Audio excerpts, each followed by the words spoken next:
الشیطان الرجیم بسم اللہ الرحمن الرحیم یا ایہا الذین آمنوا کتب علیکم الصیام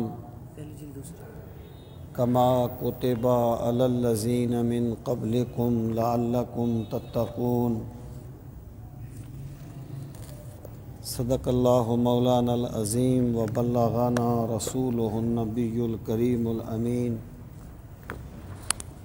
ونحن علی ذالک لمن الشاہدین والشاکرین والحمد للہ رب العالمین رب اشرح لی صدری ویسر لی امری واحلل عقدۃ من لسانی یفقہوا قولی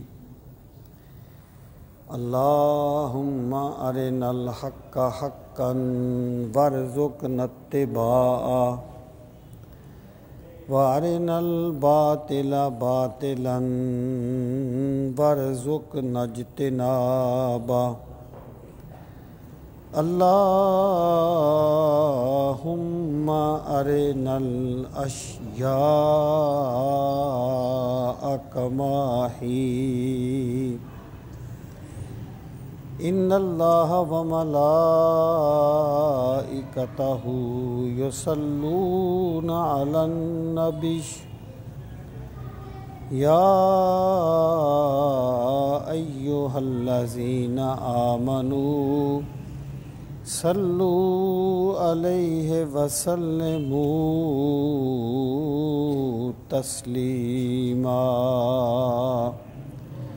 اللہم صل وسلم علی سیدنا و مولانا و ملجانا و مأوانا محمد و علی آل و اصحاب سیدنا و مولانا محمد وبارک وسلم وصلی علیہ الصلاۃ والسلام علیک یا رسول اللہ وعلی آلک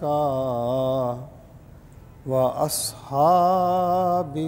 يَا حبیب اللہ الصلاۃ والسلام علیک یا شفیع المذنبین وعلی آلک وَأَصْحَابِكَ یا رحمۃ للعالمین صلی اللہ علی محمد عدد ما ذکرہ الذاکرون وعدد ما غفل عن ذکرہ الغافلون۔ انتہائی عزت و احترام کے لائق قابل تکریم معزز و محترم سامعین اکرام، یہ رمضان المبارک کا بابرکت مہینہ ہے اور آج اس ماہ مبارک کا پہلا جمعۃ المبارک ہے۔ اللہ تعالیٰ تمام احباب کے روزے اپنی بارگاہ عالی میں قبول فرمائے اور اللہ تعالیٰ ہمیں اس ماہ مبارک کی برکتوں کو اور رحمتوں کو سمیٹنے کی سعادت نصیب فرمائے۔ اور ہمارے جو بھائی پچھلے رمضان المبارک کے موقع پر ہمارے ساتھ تھے اور آج وہ اس جہان میں نہیں ہیں، اللہ تعالیٰ اس بابرکت مہینے کی برکت سے ان کی مغفرت فرمائے اور اللہ تعالیٰ ان کے درجات کو بلندیاں نصیب فرمائے۔ سامعین محترم، میں آپ کی خدمت میں یہ گزارشات کر رہا تھا کہ حدیث مبارکہ کی روشنی میں رمضان المبارک کے فضائل و مسائل کیا ہیں، اور احادیث مبارکہ کے الفاظ مبارکہ کو پڑھنے کا مقصد یہ ہے، ایک تو رسول کریم صلی اللہ تعالیٰ علیہ وآلہ وسلم کے جو فرامین گرامی ہیں انہیں سننے کا ایک اپنا اجر ہے اور اپنا ایک اللہ تعالیٰ کی بارگاہ میں ان کا مرتبہ ہے، اور دوسرا یہ ہے کہ جن حقیقتوں کو رسول کریم صلی اللہ تعالیٰ علیہ وآلہ وسلم نے بیان فرما دیا انہیں کوئی اور بندہ بیان نہیں کر سکتا۔ وہ عربی میں کہتے ہیں کہ کلام الملوک کے ملوک الکلام، کہ بادشاہوں کا کلام کلام کا بادشاہ ہوتا ہے، اور واصف علی واصف نے کہا تھا پیغمبر کی بات باتوں کی پیغمبر ہوتی ہے۔ اور پھر رسول کریم صلی اللہ تعالیٰ علیہ وآلہ وسلم نے جو کچھ بھی بیان فرمایا ہے اس کا منبع تو وحی الہی ہے۔ اگر ایک بندہ استدلال کر کے کوئی بات کرتا ہے، اگر وہ قرآن و سنت کے مطابق ہے تو سبحان اللہ، لیکن بہرحال اس میں بہت سے امکانات بھی پائے جا سکتے ہیں، لیکن رسول کریم صلی اللہ تعالیٰ علیہ وآلہ وسلم نے جس بات کو بیان فرما دیا وہ 100% سے بڑھ کر سچی ہے، اور حقیقت وہی ہے جو سرکار نے بیان فرمائی ہے۔ میں آپ کی خدمت میں مشکات شریف کے تناظر میں، یہ مشکات شریف کے کتاب الصیام سے پچھلے جمعۃ المبارک کے موقع پر بھی میں نے کچھ احادیث پڑھی تھیں، آج بھی میں اسی تسلسل میں چند احادیث مبارکہ آپ کی خدمت میں پیش کروں گا کچھ ضروری توضیحات کے ساتھ۔ سب سے پہلی حدیث ان عبداللہ بن عمر ان رسول اللہ صلی اللہ تعالی علیہ وسلم قال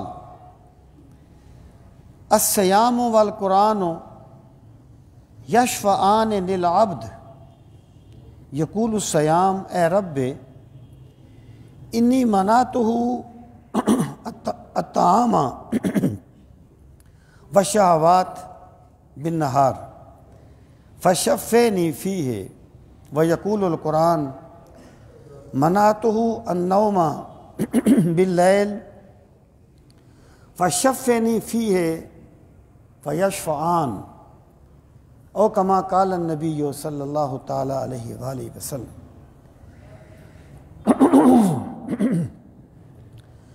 حضرت عبداللہ بن عمر بن عاص رضی اللہ تعالی عنہ اس حدیث کو روایت کرتے ہیں۔ حضرت عبداللہ بن عمر جو ہیں، پہلی بات یہ یاد رہے کہ جب عمر کے بعد واو ہوتی ہے تو اس کا تلفظ عمرو یا امرو وغیرہ نہیں ہوتا، بلکہ اس کا تلفظ امر ہوتا ہے۔ یعنی اگر بغیر واو کے عین میم اور را لکھا ہو تو یہ عمر ہوتا ہے، اگر رے کے بعد واو بھی ڈال دی جائے تو یہ امر ہوتا ہے، یعنی اس کو امر پڑھتے ہیں، عمرو نہیں پڑھتے۔ عربی زبان میں یا عربوں میں دو نام تھے، ایک عمر تھا اور ایک عمر تھا۔ اب لکھنے میں تو دونوں برابر ہوتے تھے، تو انہوں نے کہا کہ بھئی پہچان کیسے کریں گے کہ یہ نام عمر ہے یا عمر ہے؟ تو انہوں نے پہچان کرنے کے لیے کہا کہ عمر میں رے کے بعد واو ڈال دیا کرو، تو یہ عمر بن گیا۔ یہ الفاظ زائد ہوتے ہیں، جیسے انگریزی زبان میں بھی، یعنی ڈاؤٹ میں بی زائد ہوتا ہے، نالج میں کے زائد ہے، اور بھی زائد ہیں، تو یہ کوئی تعجب کی بات نہیں ہوتی۔ تو یہ جو عبداللہ بن عمر ہیں، یہ رسول کریم صلی اللہ تعالیٰ علیہ وآلہ وسلم کے وہ صحابی ہیں جو عہد نبوت میں ہی احادیث لکھا کرتے تھے۔ ایک تو ہے نا یاد کر لینا سرکار کے فرامین کو، یہ لکھا بھی کرتے تھے۔ ان کے بارے میں ایک روایت آتی ہے، یہ کہتے ہیں کہ میں سرکار سے جو کچھ بھی سنتا تھا وہ لکھ لیتا تھا۔ ایک دن مجھے کسی نے کہا کہ تم جو کچھ بھی سنتے ہو لکھ لیتے ہو، کبھی رسول کریم صلی اللہ تعالیٰ علیہ وآلہ وسلم ممکن ہے آپ غصے میں ہوں، آپ غصے میں ایسی بات فرما دیں جو آپ روٹین میں نہ فرمانی چاہیں، یا کبھی آپ بہت زیادہ خوش ہوں اور آپ وہ بات فرما دیں جو آپ عمومی حالات میں نہ فرمانی چاہیں۔ تو کہتے ہیں میں نے ان کی بات سن کر میرے دل میں ان کی بات بیٹھی، تو میں نے احادیث کو لکھنا چھوڑ دیا۔ تو رسول کریم علیہ السلام نے مجھ سے فرمایا کہ تم نے لکھنا کیوں چھوڑ دیا؟ میں نے عرض کیا یا رسول اللہ صلی اللہ علیہ وسلم، یہ بات مجھے لوگوں نے کہی ہے، اس لیے میں نے چھوڑ دیا کہ شاید آپ کوئی ایسی بات کر دیں غصے میں ہوں جو آپ روٹین میں نہ کرنا چاہیں۔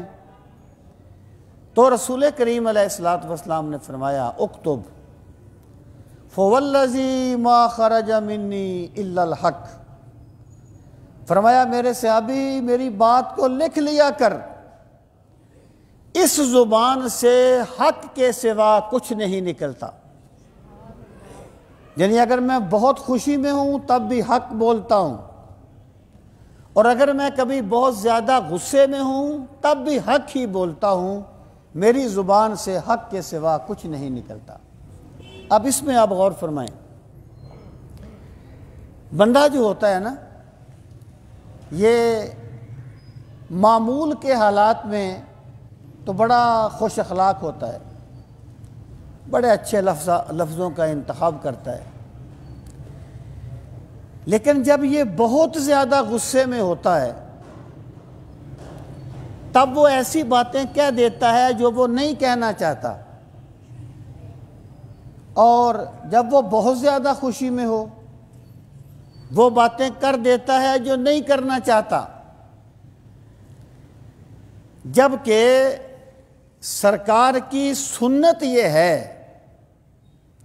کہ بندہ انتہائی غصے میں ہو تب بھی سچ بات کہے، اور انتہائی خوشی میں ہو تب بھی سچ بات کہے۔ جس بندے نے اپنے جذبات اور اپنی اضطراری کیفیات کو بھی سرکار مدینہ کی سنت کے سانچے میں ڈال لیا ہے، وہی بندہ سرکار مدینہ سے سچی محبت کرنے والا ہے۔ تو آپ نے فرمایا کہ لکھا کر، اور یاد رہے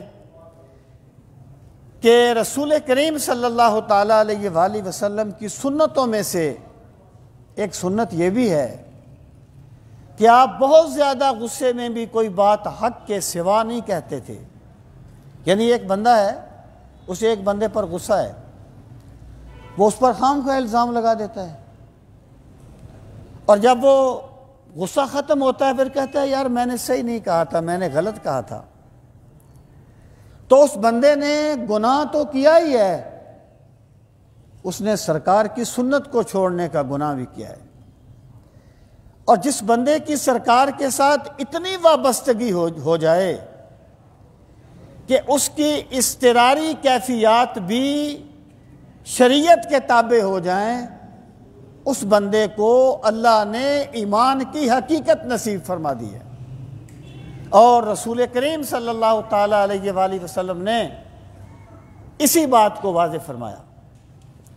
تو عبداللہ بن عمر بن عاص وہ صحابی ہیں جو سرکار کی احادیث کو لکھ لیا کرتے تھے۔ حضرت ابو ہریرہ رضی اللہ تعالیٰ عنہ فرماتے ہیں کہ مجھے پہلے کم حدیثیں یاد تھیں سرکار کی عبداللہ بن عمر بن عاص کی نسبت۔ اس کی وجہ یہ ہے کہ وہ لکھ لیا کرتے تھے اور میں لکھا نہیں کرتا تھا۔ بعد میں انہوں نے بھی لکھنی شروع کر دی تھی، پھر وہ سب سے زیادہ روایات کرنے والے صحابی بنے۔ تو یہ ہے حضرت عبداللہ بن عمر بن عاص رضی اللہ تعالیٰ عنہ۔ انہوں نے جو احادیث مرتب کی تھیں انہیں صحیفہ صادقہ کہا جاتا ہے۔ الصحیفۃ الصادقہ کے نام سے وہ کتاب چھپتی ہے جو عبداللہ بن عمر بن عاص کی احادیث ہیں۔ فرماتے ہیں کہ سرکار نے فرمایا الصیام والقرآن یشفعان للعبد، جب قیامت کا دن ہوگا نا تو روزہ دار کی شفاعت قرآن بھی کرے گا اور روزہ بھی کرے گا۔ اب دیکھیں نا، یہ وہ باتیں ہیں جو استدلال سے تو نہیں کہی جاتی نا۔ یعنی قیامت کو کیا ہوگا کوئی خطیب تو نہیں جانتا کیا ہوگا۔ غیب کا جو بھی معاملہ انسانوں تک پہنچا ہے وہ نبی غیب داں صلی اللہ تعالیٰ علیہ وآلہ وسلم کے صدقے میں پہنچا ہے۔ سرکار نے ان کو بیان فرمایا ہے۔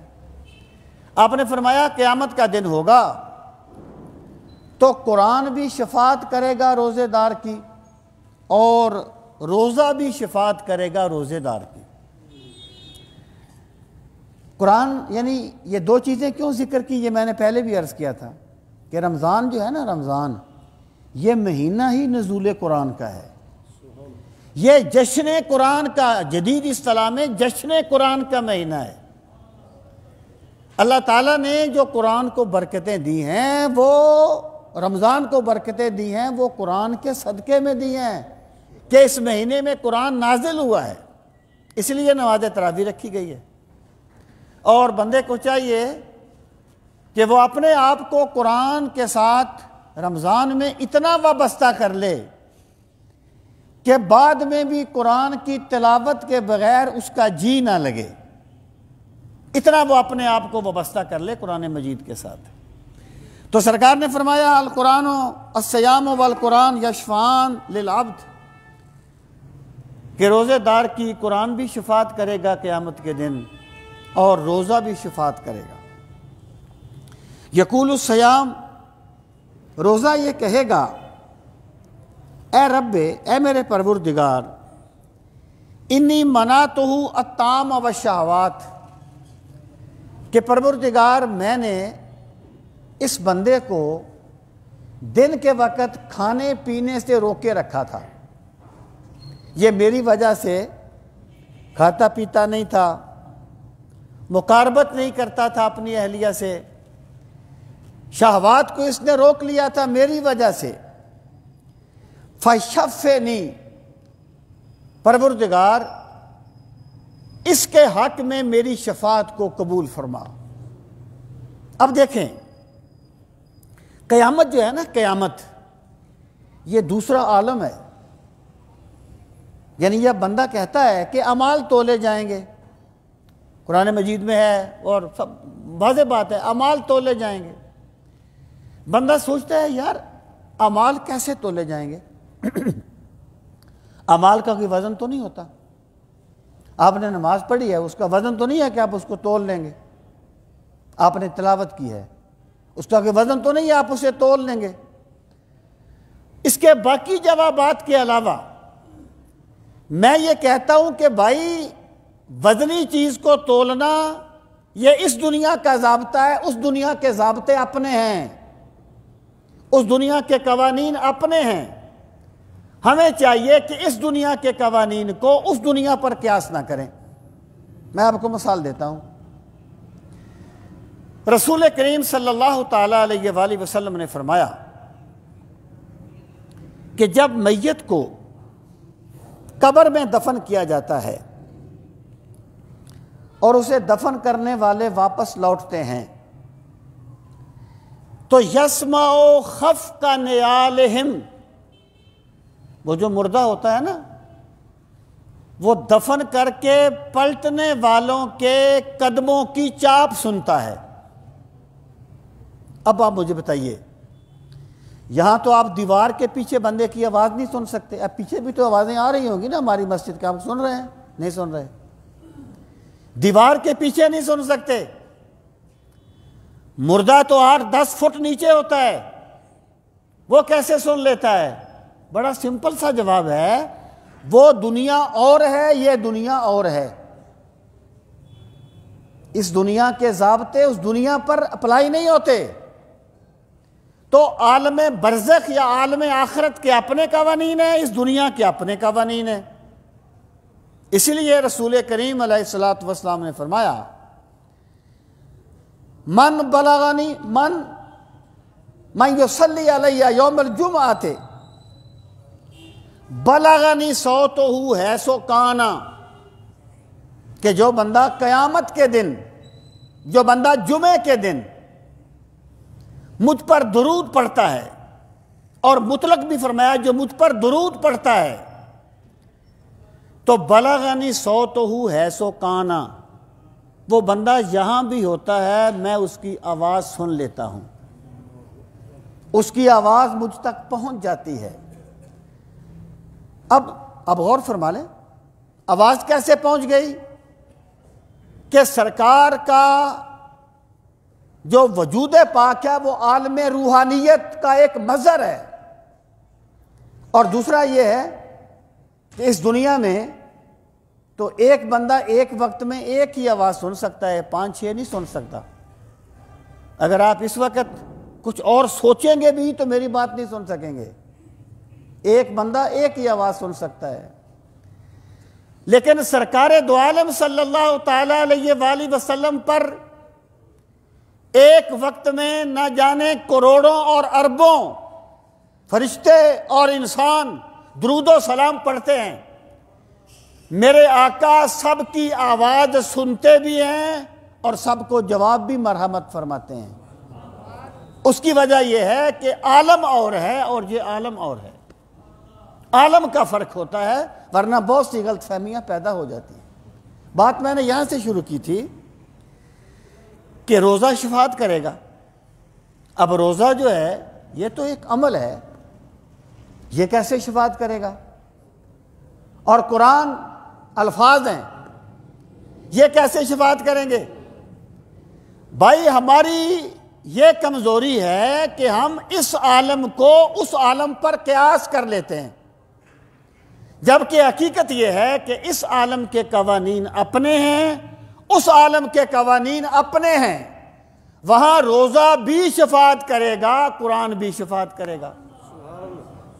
روزہ کہے گا پروردگار تیرے اس بندے کو میں نے دن کے وقت کھانے پینے سے روکے رکھا، اس نے میری وجہ سے میرے احترام میں کھانا پینا چھوڑ دیا اور اپنی شہوت پہ کنٹرول کیا، فشفنی، میرے مالک اس کی شفاعت قبول فرما، یعنی میں اس کی شفاعت کرتا ہوں، اسے بخش دے مولا، اگر اس نے کوئی گناہ کیا ہے اسے معاف کر دے، شفاعت قبول فرما۔ فی ہے اس میں وَيَقُولُ القرآن، اور قرآن کہے گا مَنَعْتُهُ النَّوْمَ بِاللَّيْلِ، پروردگار عالم میں نے اسے رات کے وقت سونے سے روکے رکھا، یہ نماز پڑھ کے سوتا نہیں تھا، یہ نماز پڑھ کے کھڑا ہو کے میری تلاوت سنا کرتا تھا میرے مولا۔ پروردگار یہ میری تلاوت کیا کرتا تھا یا سنا کرتا تھا، میں نے اسے نیند سے روکے رکھا، فشفنی، میرے مالک میری شفاعت اس کے حق میں قبول فرما۔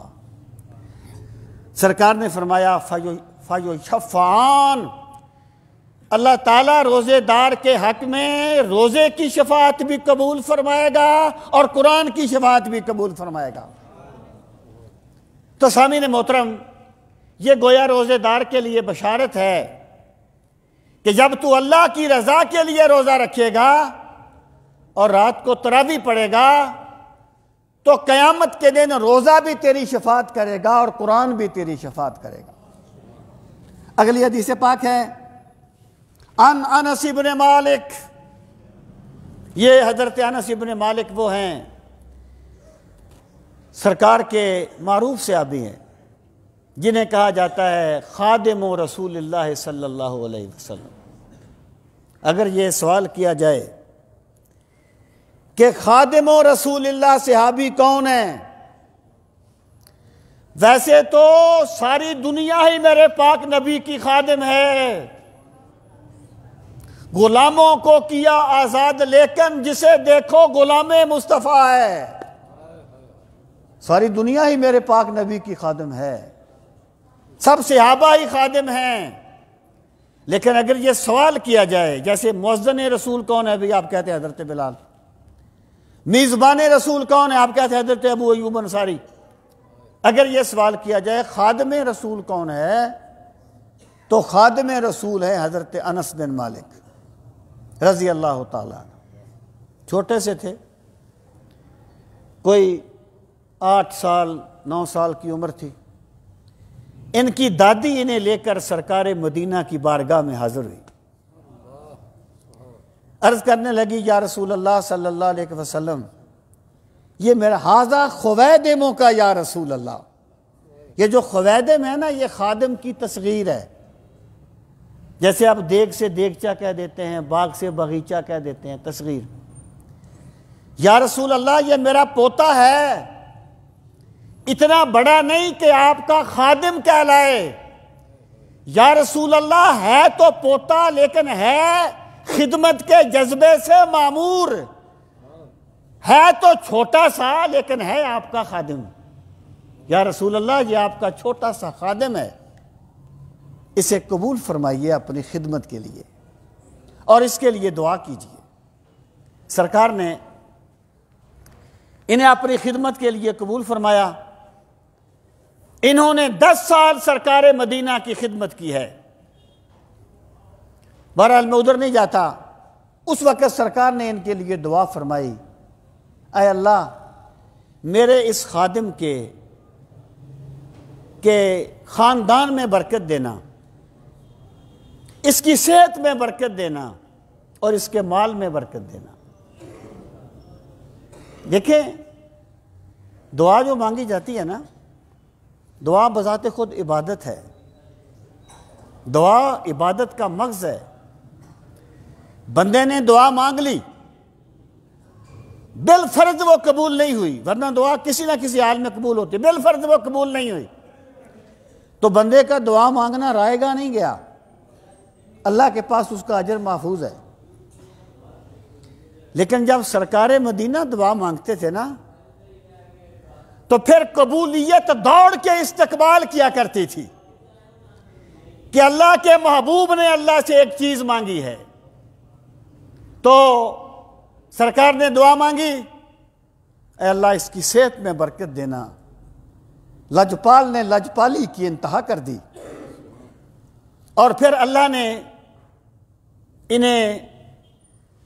ان کا جو وصال ہوا ہے نا یہ 100 ہجری کے لگ بھگ ہوا ہے، یعنی جو حضرت ابو حنیفہ نے انس بن مالک کی بھی زیارت کی تھی،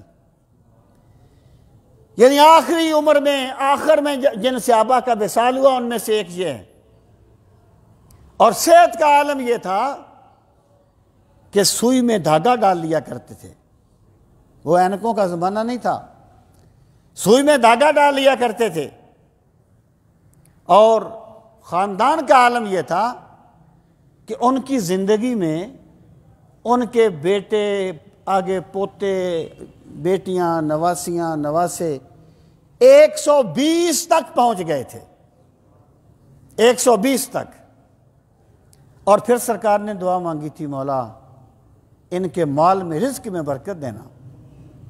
ان کا ایک باغ تھا، اور بھی لوگوں کے باغ تھے، سب کے باغ سال میں 1 مرتبہ پھل دیتے ہیں۔ صحابہ کے باغ سال میں 1 مرتبہ پھل دیتے تھے، لیکن انس بن مالک کا باغ سال میں 2 مرتبہ پھل دیتا تھا کہ میرے نبی نے دعا مانگی تھی، مالک میرے اس خادم کے رزق میں برکت عطا فرمانا۔ یہ حضرت انس بن مالک ہیں، سرکار کے خادم، وہ اس حدیث کے راوی ہیں۔ فرماتے ہیں قالا، کہ فرمایا رسول کریم صلی اللہ تعالی علیہ وآلہ وسلم نے،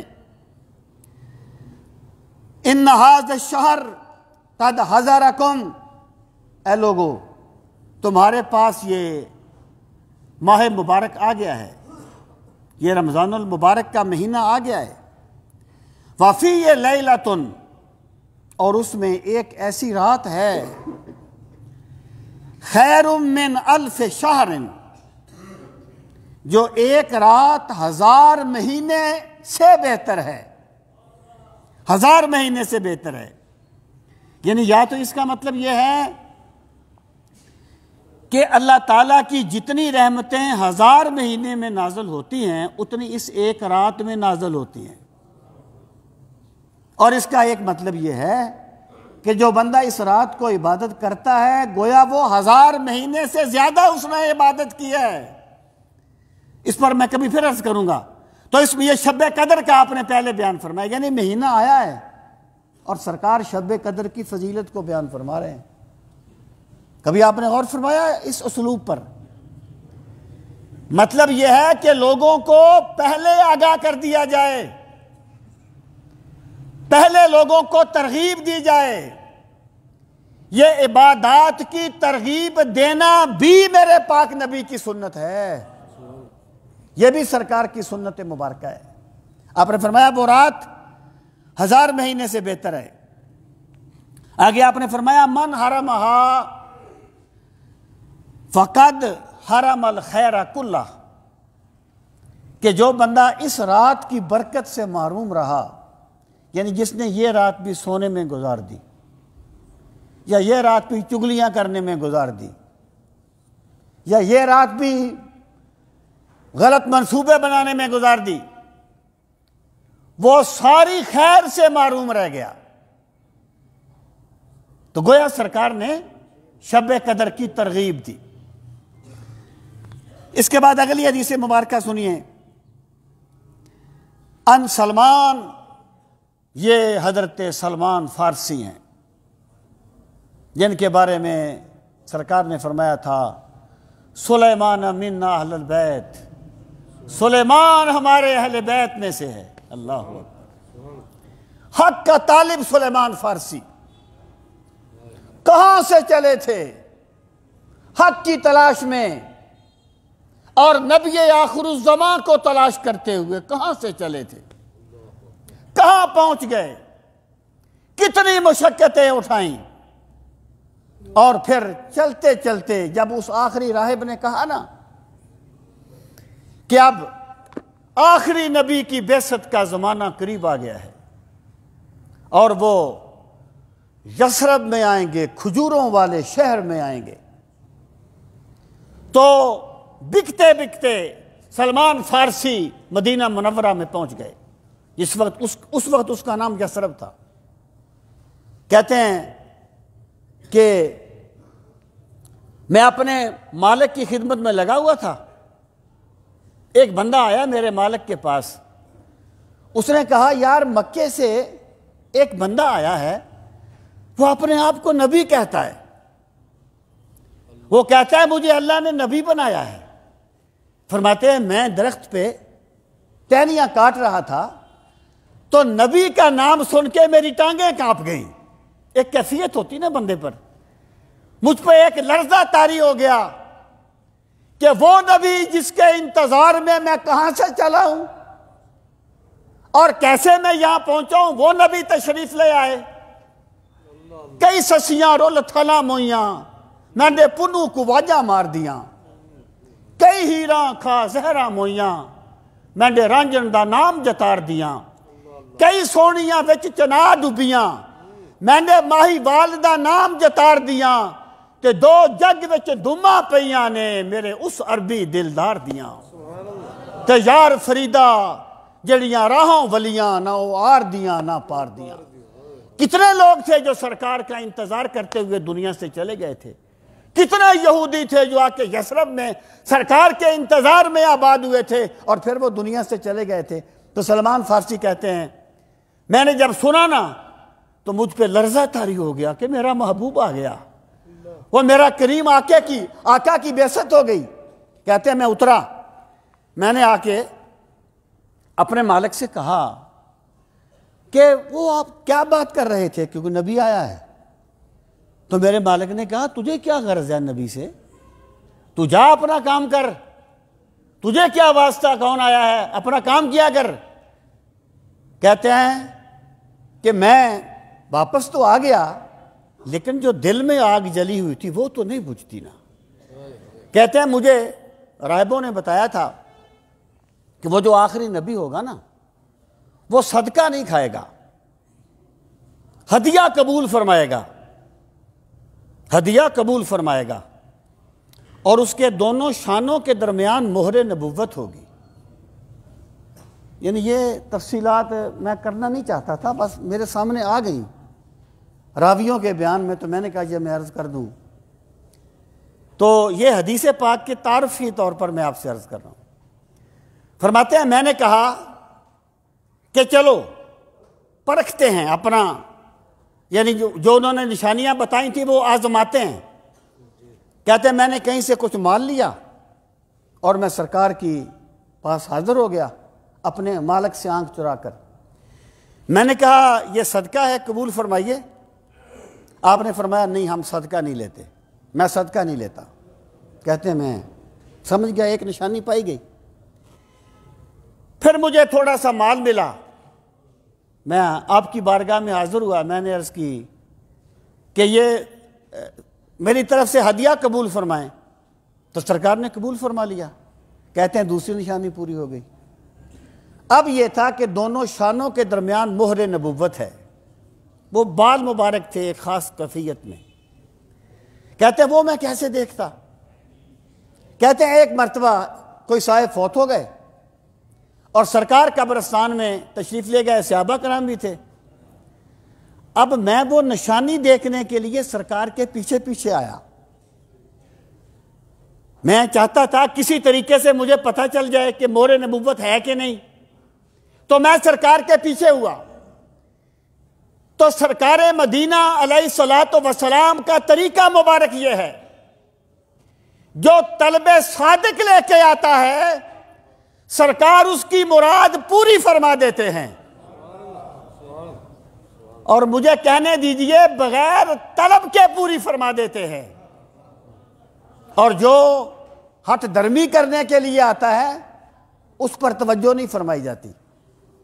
تو کہتے ہیں جب میں سرکار کے پیچھے ہوا نا تو میرے کچھ کہنے کے بغیر سرکار نے اپنی قمیض مبارک اٹھا دی۔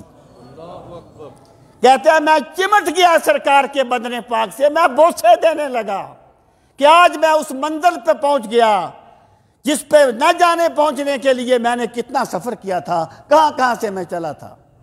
یہ حضرت سلمان فارسی ہیں، اور پھر سرکار کی اتنی خدمت کی کہ سرکار نے فرمایا سلیمان تو ہماری اہل بیت میں سے ہے۔ یہ حضرت سلمان فارسی رضی اللہ تعالی عنہ وہ اس حدیث کے راوی ہیں۔ فرماتے ہیں خطبنا رسول اللہ صلی اللہ علیہ وسلم فی آخر یوم من شعبان۔ فرماتے ہیں جب شعبان کا آخری دن تھا تو رسول کریم صلی اللہ تعالی علیہ وآلہ وسلم نے ہمیں خطبہ ارشاد فرمایا۔ فقال آپ نے فرمایا یا ایھا الناس، اے لوگو، قد اظلکم شہر عظیم۔ اظلہ ہوتا ہے، ظل کہتے ہیں سائے کو، اظلہ سایہ فگن ہو گیا ہے۔ اے لوگو، تم پر ایک ایسا مہینہ سایہ فگن ہو گیا ہے، وہ کیا ہے؟ عظیم، جسے رب نے بڑی عظمتیں عطا فرمائی ہیں۔ شہر عظیم مبارک، اور وہ بڑی برکت والا مہینہ ہے۔ یعنی سرکار ترغیب دے رہے ہیں، اور یہ حکمت دین ہے، یہ دعوت و تبلیغ میں حکمت نبوی ہے کہ لوگوں کو اعمال خیر کی ترغیب دی جائے، لوگوں کو اعمال خیر سے بدظن نہ کیا جائے، شک نہ ڈالا جائے ان کے دلوں میں، مشکوک نہ کیا جائے عبادات کو، بلکہ لوگوں کو اعمال خیر کی ترغیب دی جائے۔ یہ بھی سرکار کی سنت ہے۔ فرمایا بڑی عظمت والا مہینہ ہے، بڑی برکت والا مہینہ ہے۔ شہر فی لیلۃ خیر من الف شہر۔ اب دیکھیں، شب قدر جو ہے وہ با اختلاف روایات 27 رمضان المبارک یا کم از کم آخری عشرہ، لیکن سرکار شب قدر کا ذکر سب سے پہلے فرماتے ہیں، سب سے پہلے فرماتے ہیں۔ اس سے آپ اندازہ کیجئے کہ کتنی برکت والی رات ہے۔ آپ نے فرمایا جعل اللہ تعالی صیامہ، اس مہینے میں فی لیلۃ، ایک ایسی رات ہے، خیر من الف شہر، جو 1000 مہینے سے بہتر ہے۔ پھر فرمایا جعل اللہ صیامہ، اللہ تعالیٰ نے اس ماہ مبارک کے روزوں کو بنایا ہے، کیا بنایا ہے؟ فریضۃً، فرض کیا ہے۔ اللہ تعالیٰ نے اس ماہ مبارک کے روزوں کو فرض قرار دیا ہے۔ وَقِيَامَ لَيْلَةٍ تَطَوُّعًا، اور اس کی راتوں کے قیام کو نفل قرار دیا ہے۔ اب آپ دیکھیے، یہ جو ہے نا قیام لیل ہی، محدثین نے حدیث کی کتابوں میں 2 باب باندھے ہیں۔ ایک باب قیام اللیل، اور ایک باب قیام رمضان۔ ایک قیام لیل، لیل کا تعلق ہر رات کے ساتھ ہے، پورے سال کے ساتھ، اور قیام رمضان، اس کا مطلب یہ ہے یہ وہ قیام ہے جو رمضان کے ساتھ خاص ہے، یہ وہ قیام ہے جو رمضان کے ساتھ خاص ہے۔ یہ جو قیام رمضان کے ساتھ خاص ہے نا، اسے نماز تراویح کہا جاتا ہے۔ یہ ہے نماز تراویح، اور 20 رکعت تراویح پر ائمہ اربعہ کا اتفاق ہے، اور عہد صحابہ میں بھی 20 رکعت تراویح ہی پڑھی گئی۔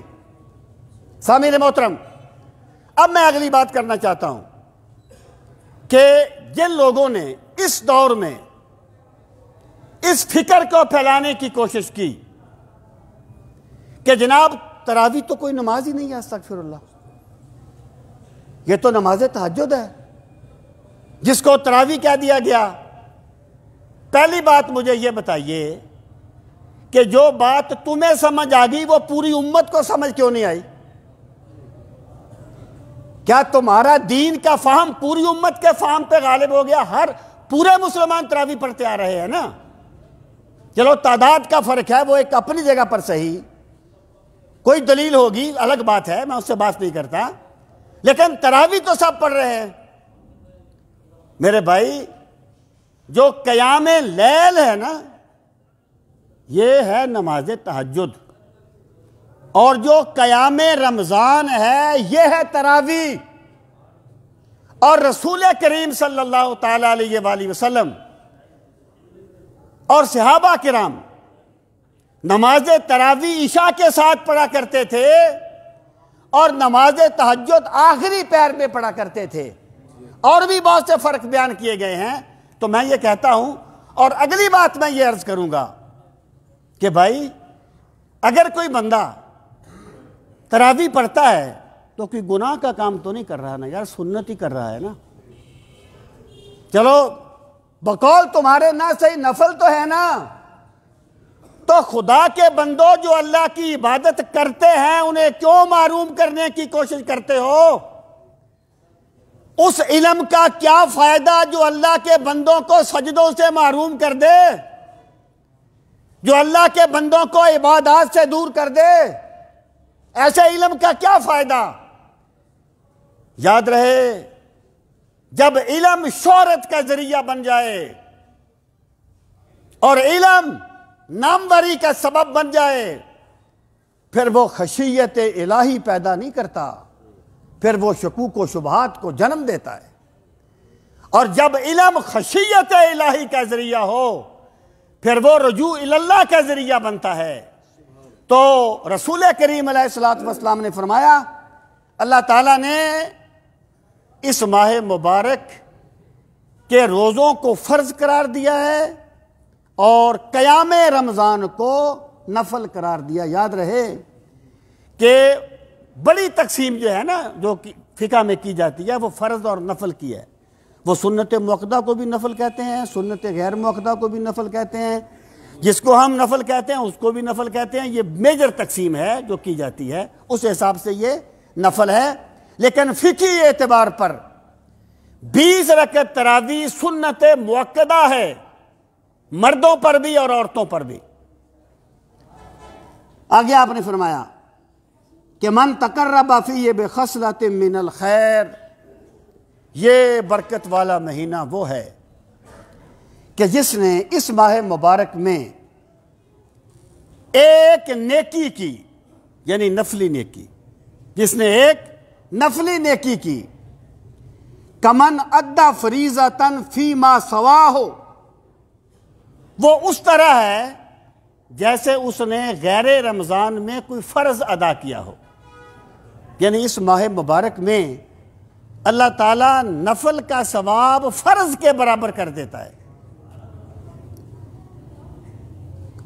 ممن ادا فریضۃً، اور جس نے اس میں کسی فرض کو ادا کیا، کانا کمن ادا 70 فریضۃً فیما سواہ، جس نے کسی فرض کو ادا کیا تو اس کو اللہ تعالیٰ ایک فرض ادا کرنے کا ثواب 70 فرض کے برابر عطا فرماتا ہے۔ یہ صرف رمضان المبارک کی برکت ہے۔ شاہ ولی اللہ کہتے ہیں کہ تاثیر قلوب میں وقت اور جگہ کا بڑا اثر ہوتا ہے۔ یعنی جو لوگ حج و عمرہ کے لیے حاضر ہوئے، اللہ تعالیٰ سب کو بار بار لے جائے۔ حرم کی فضا ایسی ہوتی ہے کہ جو یہاں مغرب بھی نہیں پڑھتے وہاں وہ تہجد کے لیے جاگ پڑھتے ہیں۔ یہ کسی کی تقریر کا اثر نہیں ہوتا، یہ حرم کی فضا کی برکت ہوتی ہے۔ وقت کا یعنی جگہ بھی مؤثر ہوتی ہے۔ اسی لیے اللہ پاک نے فرمایا تھا کہ جو اپنی جان پہ ظلم کرنے میرے نبی تیری بارگاہ میں آ کے معافی مانگیں۔ یعنی اللہ تعالیٰ سنتا تو ہر جگہ ہے نا، لیکن جب سرکار کی بارگاہ میں جا کے معافی مانگی جائے گی تو اس توبہ کی شان ہی الگ ہوگی، اس کا مرتبہ ہی الگ ہوگا۔ تو فرق ہوتا ہے، یعنی اثر ہوتا ہے ان چیزوں کا۔ اسی طریقے سے وقت کا بھی اثر ہوتا ہے۔ جب رمضان المبارک کا مہینہ آتا ہے، آپ نے دیکھا لوگوں میں ذوق عبادت کتنا بڑھ جاتا ہے۔ یہ برکت ہے رمضان کی، یہ رمضان کی برکت ہوتی ہے۔ تو سرکار نے فرمایا اللہ کے نزدیک اس ماہ مبارک کی برکت یہ ہے کہ جو بندہ ایک فرض ادا کرتا ہے اللہ تعالیٰ اسے 70 فرائض ادا کرنے کا ثواب عطا فرماتا ہے۔ اس کا یہ مطلب نہیں ہے اگر کسی کی 70 نمازیں قضا ہوں فجر کی بالفرض اور وہ یہ کہے کہ میں رمضان میں ایک قضا کر لوں تو 70 ہو جائیں گی، نہیں، وہ 70 نہیں ہوں گی، اسے وہ 70 پڑھنی پڑیں گی جن میں سے ہر ایک 70 کے برابر ہو۔ یہ یعنی ثواب کی بات ہو رہی ہے، ادائیگی کی نہیں۔ اب آگے سرکار نے فرمایا کہ آگے آپ نے رمضان کی حکمت کو بیان فرمایا، اس کی روح کو بیان فرمایا وہ شہر صبر، یہ صبر کا مہینہ ہے۔ صبر کیا ہے؟ اپنے نفس پہ کنٹرول کرنا، اپنے نفس پہ قابو کرنا۔ یہ نفس پہ قابو کرنا کیا ہے؟ بندے کا جی چاہتا ہے کہ وہ حرام کھا لے، لیکن وہ کہے نہیں کھائے گا کیونکہ میرے رب نے مجھے منع فرما دیا ہے۔ وہ جو سرکار نے فرمایا جس کا روزہ ہو وہ کسی بندے سے لڑائی جھگڑا نہ کرے، اگر کوئی اس سے لڑنا بھی چاہے تو وہ اسے کہہ دے بھائی میں روزے سے ہوں، میں تجھ سے لڑنا نہیں چاہتا۔ روزہ اپنی انا کو مار دینے کا نام ہے، اپنی میں کو مار دینے کا نام روزہ ہے۔ تو سرکار نے فرمایا یہ صبر کا مہینہ ہے۔ مطلب کیا ہے کہ صبر کی جو تلقین ہے نا وہ تو ہمیشہ کے لیے کی گئی ہے، لیکن کبھی آپ غور فرمائیں، اللہ تعالیٰ نے نمازیں دن میں 5 رکھی ہیں اور وقفے سے رکھی ہیں، حج زندگی میں 1 مرتبہ فرض کیا ہے، زکوٰۃ سال میں 1 مرتبہ فرض کیا ہے، لیکن روزے اللہ تعالیٰ نے 30 یا 1 مہینے کے فرض کیے ہیں۔ اور اس طرح نہیں کہ تم 1 مہینے میں 2 رکھ لو، اگلے مہینے میں پھر 3 رکھ لو، اگلے میں 4 رکھ لو، پھر 2 رکھ لو، اس طرح 30 پورے کر لو۔ کیونکہ روزہ جو ہے وہ انسان کی تربیت ہے نفس کی، اور تربیت جبھی مؤثر ہوتی ہے جب تسلسل سے کی جاتی ہے۔ اگر ایک بندے کو ڈاکٹر نے کہا تم نے گھنٹہ چلنا ہے، وہ 5 منٹ چل کے بیٹھ جائے، 10 منٹ بیٹھا رہے، پھر 5 منٹ چل لے، اس کو گھنٹہ چلنا نہیں کہا جائے گا۔ تربیت میں تسلسل ہوتا ہے۔ تو جو روزہ ہے نا یہ میرے رب نے نفس کی تربیت کا مہینہ بنایا ہے، یہ صبر کا مہینہ ہے۔ اور اللہ پاک نے قرآن مجید میں فرمایا انما یوفی الصابرون اجرہم بغیر حساب، جو صبر کرنے والے ہیں اللہ انہیں اتنا اجر عطا فرماتا ہے کہ وہ حساب ہی نہیں کر سکتے۔ اس کا مطلب کیا ہو گیا کہ اگر ایک بندے نے روزہ تو رکھا ہوا ہے لیکن صبر نہیں کیا، یعنی وہ بندوں سے لڑتا بھی ہے، بندوں کو گالیاں بھی دیتا ہے، گناہ سے بھی باز نہیں آتا، اور یعنی صبر جو ہوتا ہے نا، دیکھیں بندہ جب بھی کوئی گناہ کرتا ہے نا کسی سبب سے کرتا ہے۔ کبھی اس کے سامنے مال کا لالچ آ جاتا ہے، کبھی اس کی کوئی جنسی خواہش آ جاتی ہے، کبھی اس کی کوئی برادری کا مسئلہ آ جاتا ہے، کبھی کوئی تعلق آ جاتا ہے، تب وہ گناہ کرتا ہے۔ صبر یہ ہے کہ جو بھی محرک بندے کو اور گناہ پر ابھارے تو بندہ ڈٹ جائے کہ میں نے تیری بات نہیں ماننی، اپنے مولا کی بات ماننی ہے۔ اس کو کہا جاتا ہے صبر کرنا۔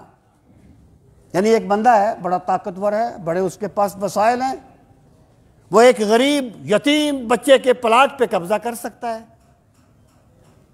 اور سارا کچھ اس کے حق میں آ جائے گا وسائل کی وجہ سے۔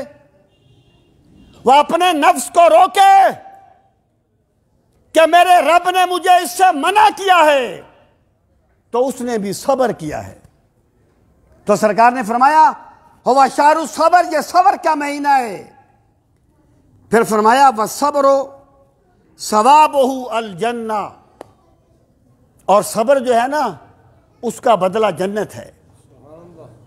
جو بندہ اپنے نفس کو کنٹرول کر کے حکم الہی کے تابع کر دیتا ہے اللہ اسے اپنی رضا کا مقام جنت عطا فرما دیتا ہے۔ یہ ابھی بات مکمل نہیں ہوئی، انشاءاللہ اگلے جمعے پر میں عرض کروں گا۔ اللہ تعالی ہم سب کو اس ماہ